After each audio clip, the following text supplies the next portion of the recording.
we want to add these two fractions together. What we notice is they do not have the same denominator. So what you need to do is you want to get common denominators for this.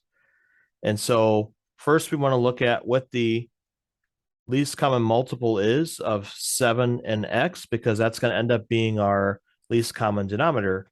So if I just look at 7 and x, we're just going to multiply that together and that'll be 7x. That's going to be our common denominator here, our least common denominator. So we're going to do x minus 4 over x. Now this one, we need to multiply each one by what it's missing. Same way we would do fractions if we had regular numbers, we would just multiply by what's missing there. So this has an x, but we need a 7. So I'm going to multiply this by 7 over 7. The other one over here has a 7, but it's missing an x. And so I'll multiply this by x over x. So now we're going to multiply across the top, across the bottom for each of these. If you multiply across the top there, we get 7x minus 28, and that's going to be over 7x. The other one is going to be 11x over 7x. So now we have common denominators, which means that we can now add these together.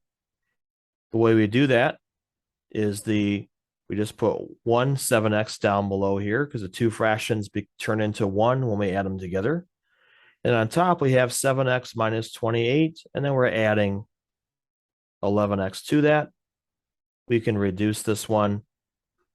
7 plus 11 is 18x minus 28 that we get there.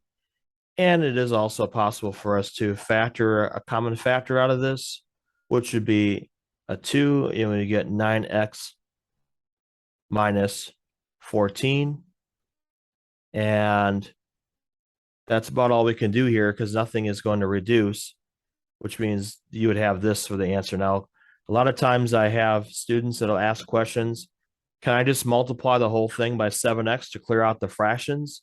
And the answer is, well, yeah, if there was an equal sign there, you could do that. But in this case, we don't have an equal sign, so you can't just multiply the whole thing by 7x to cancel it out, because if you just multiply the whole thing by 7x, you're actually changing the original problem.